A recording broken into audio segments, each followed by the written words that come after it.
माझा बहावा. वसंत ऋतूपासून बहाव्याची झाडे फुलू लागली आहेत.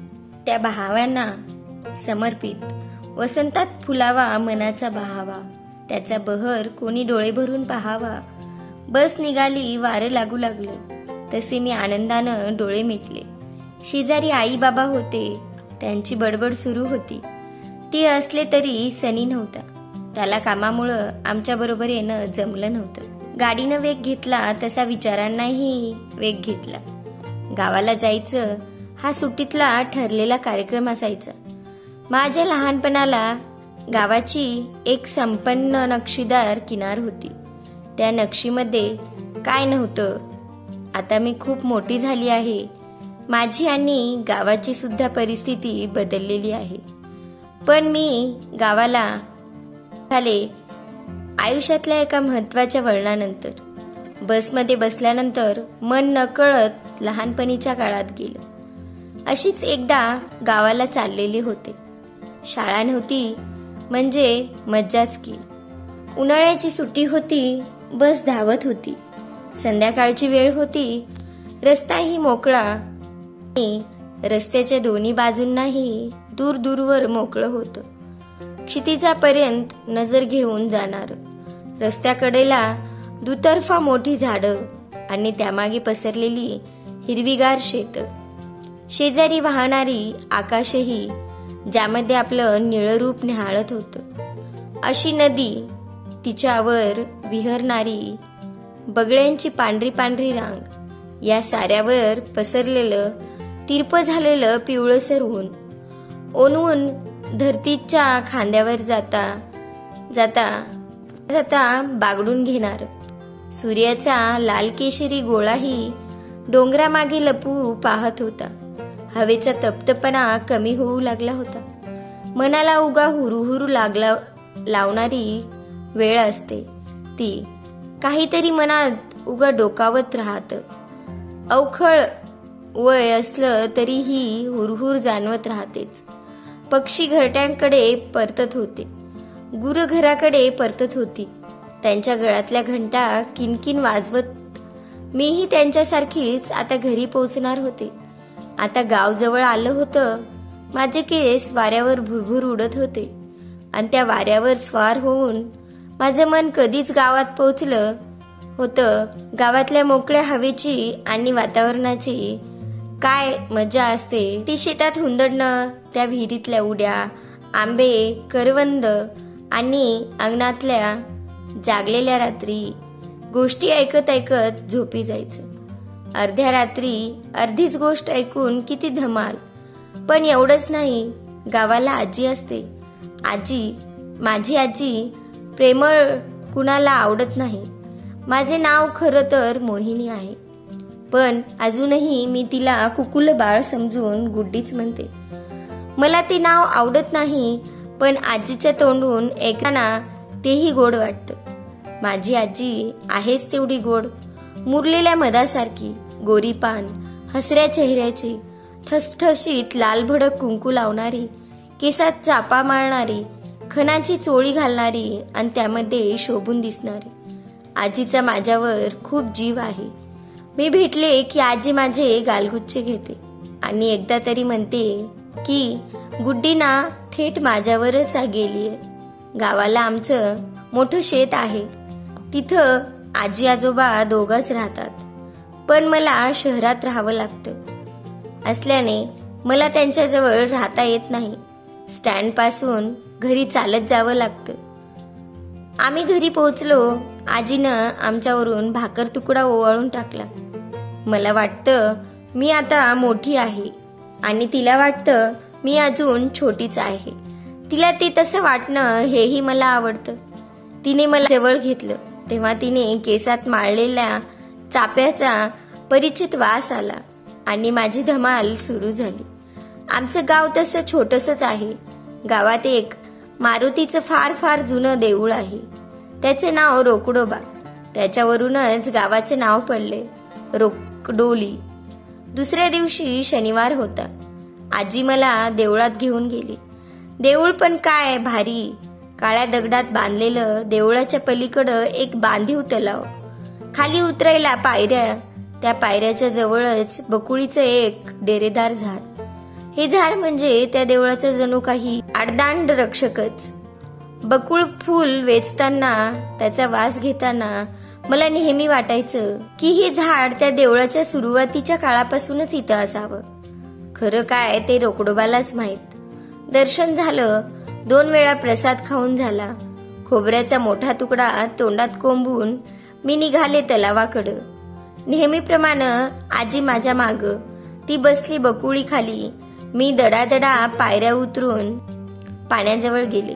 तशी काठावरच्या चिखलातून एका बेडकाने पाण्यात लॉंग जंप मारली. मी दचकले, मग डोळे ताणून वाकून पाहिलं. तेव्हा पाण्यातले चंदेरी मासे दिसले, सळसळणारे, एकमेकाच्या अंगावर झुंबड करणारे. पलीकडं पाण्याबाहेर तोंड काढलेलं एक छोटस कासव दिसलं.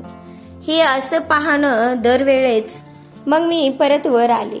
आजीला म्हणाले, आजी, हे झाड मला आवडतं, तुझ्यासारखंच आहे. ऐसपैस जुनं सावली देणार, वातावरण सुगंधित करणार. त्यावर आजी खुदकन हसली. तिचे प्रेमळ डोळे चमकले. रात्री अंगणात गप्पा रंगल्या. त्यावेळी आजी म्हणाली, अहो ऐकलत का, मला एक गंमत सुचलीये. आजोबा म्हणाले, हो, तुला अन गंमत सुचतीये? तू काय गुड्डी एवढी आहेस का आता? अशा गमती जमती सुचायला एवढी आल्हाददायक हवा सुटलेली तरी म्हातारबाचं डोकं गरमच. आजी म्हणाली, आजोबा पण ना भारीच आहेत. ऐका तर खरं, आपण गुड्डीचं झाड लावूया. आजी म्हणाली. त्यावर आई म्हणाली, हा, यस, म्हणजे झाडाला गुड्ड्याच गुड्ड्या येतील आणि डोकं भंडावून सोडतील. एक आहे तीच पुरे आहे. अहो ऐका तरी, आपण ना एक खास झाड लावूया. तिच्या हातानं तिचं झाड. आजी म्हणाली, माझं झाड. वाव, मला खूप मज्जा वाटली ते ऐकून. जी झाडं आहेत ना तीच तुला बघायला होत नाहीत. मलाही शेतीच्या कामामुळं वेळ होत नाही. आणि गुड्डी, मी इथं कायम राहणार आहे का तिच्या या झाडाचं बघण्यासाठी? आजोबा आजोबांना आजीला नेहमी आडवच लावत असतात. पण तसं त्यांचंही खरं आहे.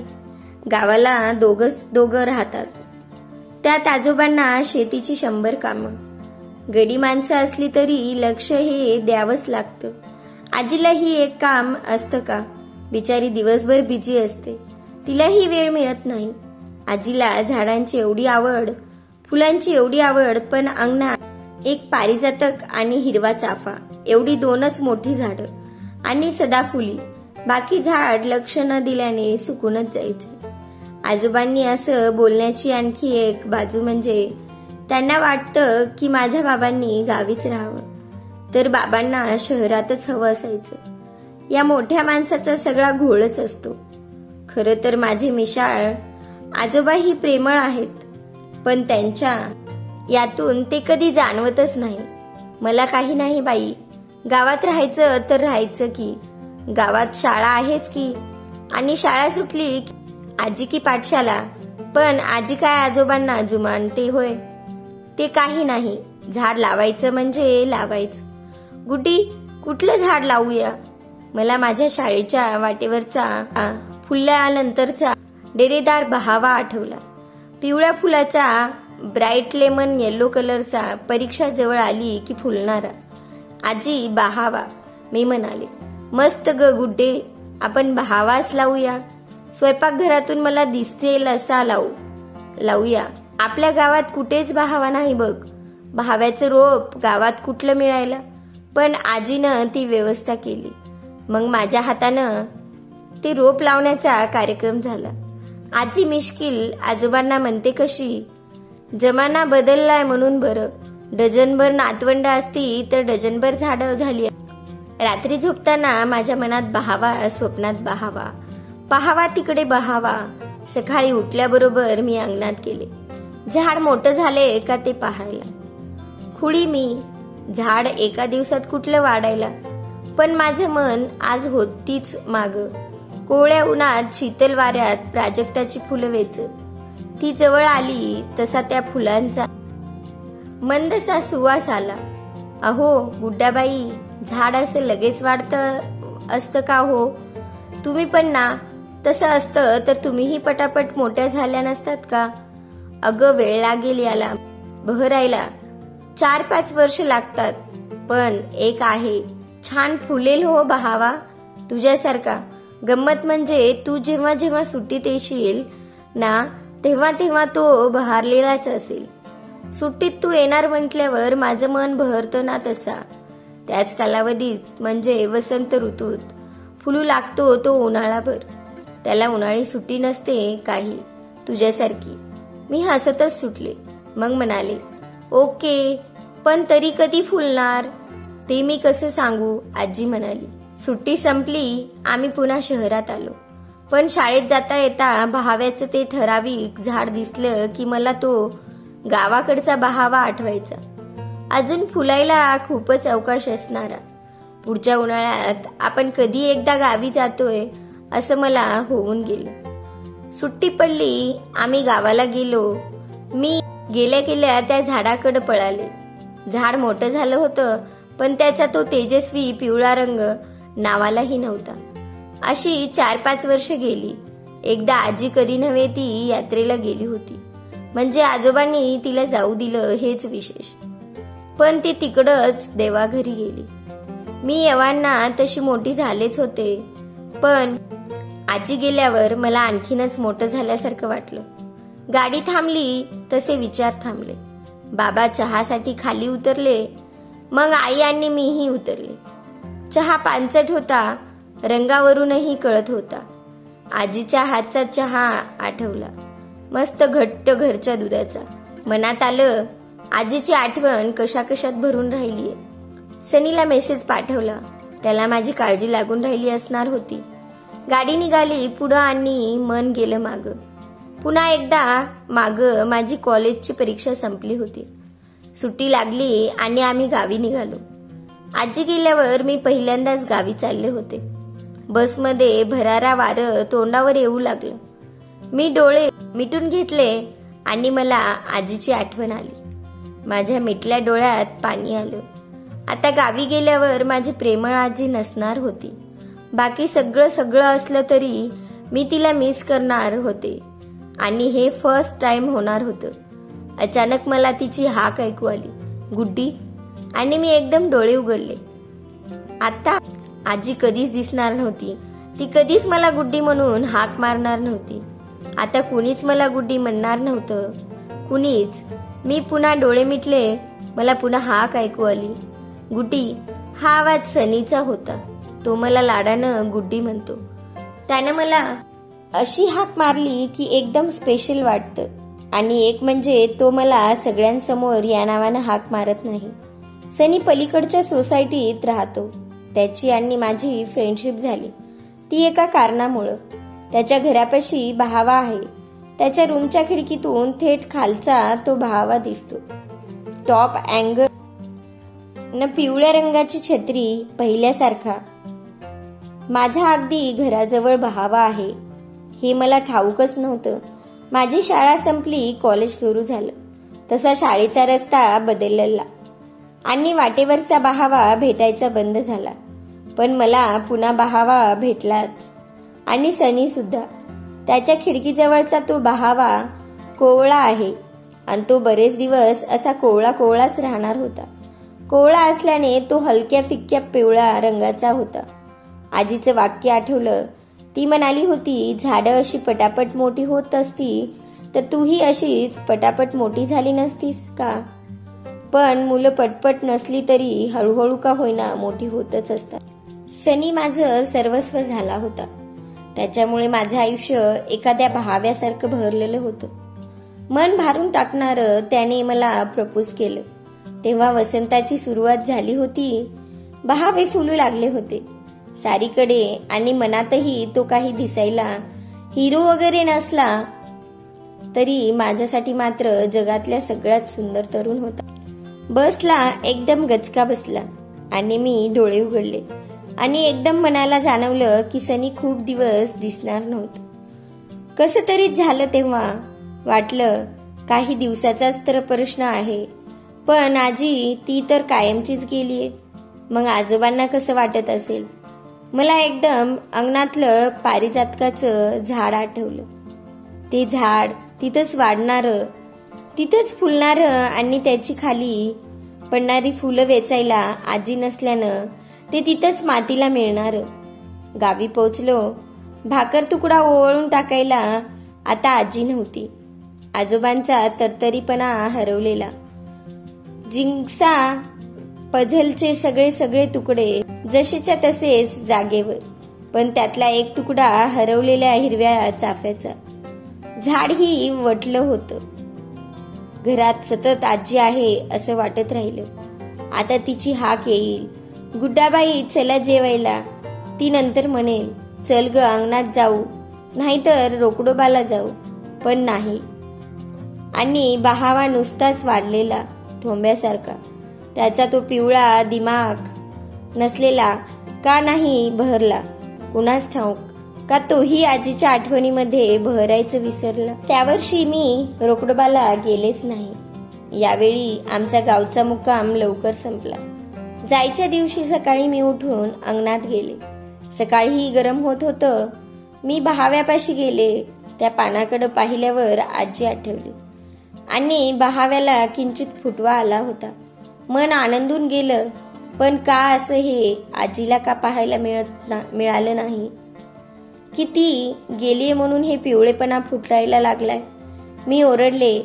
आई सगळेजण बाहेर आले. सगळं वातावरणच बदललं. त्या पिवळ्या आजोबांनी थरथरता हात झाडाला लावला.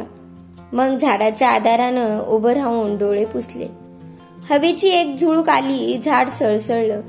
त्यानंतरच्या उन्हाळ्यात मी गावी गेले. तेव्हा बहावा भरलेला होता. दिल खोल की येलो कलरची बाटली अंगावर सांडून घेतलेल्या खोडकर मुलीसारखा, लहानपणीच्या गुड्डीसारखा मी त्या झाडाला मिठी मारली. त्याच्याशी बोलले सुद्धा. सेनीबद्दलही सांगितलं पहिल्यांदाच. आणि वर हे देखील सांगितलं की त्याला सुद्धा बहावा आवडतो म्हणून. नंतर बराच काळ लोटला. दरवर्षीचं जाणं कमी झालं. पुढं माझं आणि सनीचं लग्नही झालं. त्यानंतर मी आजच गावी जात. बसला गचका बसला. बस थांबली. गाव आलं होतं. जुन्या आठवणीचा पड गुंडाळला गेला. वर्तमानात आला. स्टँड पासून घरी चालत जावं लागतं. आम्ही चालू लागलो. प्रत्येक पावलाला आजीची आठवण गडद होत चालली. घर जवळ आलं आणि डोळ्यावर विश्वास बसेना. बहावा प्रचंड वाढलेला, तरारलेला. त्याच्या त्या पिवळ्या गरुडासहित तेजस्वी वाढलेला. तरारलेला त्याच्या त्या पिवळ्या गरुडासहित तेजस्वी आणि ऐश्वर्य संपन्न, लांबूनच नजरेत भरणारा, घराच्या आधी दर्शन देणारा. मी झाडाजवळ गेले. आजीच्या कुशीत शिरल्यासारखं वाटलं. झाडाची सावली म्हणजे तिच्या मायेची पाखरच की. उन्हातून गेल्यावर शीतल झरात पाय सोडून बसल्यासारखं वाटलं. झाड आनंदानं झुललं. त्याला आधीच कळलं होतं की काय कुणास ठाऊक, कारण मी त्याच्या कानात कुजबुजले. आजे, तू ना आता पणजी होणारेस. थोड्याच दिवसात झाड आनंदानं डोललं. पुन्हा एकदा झुललं आणि वरची काही फुलं माझ्या अंगावर टपटपली. अंगावर एकदम शहराच आला आणि डोळ्यात पाणी. मी झाडाला घट्ट मिठी घातली. ते झाड माझं की ते झाड म्हणजे आजी. रोकडोबालाच माहीत एका मुलीचं, तिच्या आजीचं आणि एका बहाव्याच्या झाडाचं हृदयस्पर्शी. तुम्ही व्हिडिओ शेवटपर्यंत पाहिलात त्याबद्दल तुमचे मनापासून आभार. तुम्हाला व्हिडिओ कसा वाटला ते कमेंटमध्ये सांगायला विसरू नका. असेच नवनवीन व्हिडिओ पाहण्यासाठी व्हिडिओला लाईक करा, शेअर करा आणि चॅनलला सबस्क्राईब करायला विसरू नका. भेटूया एका नवीन कथेसोबत. धन्यवाद.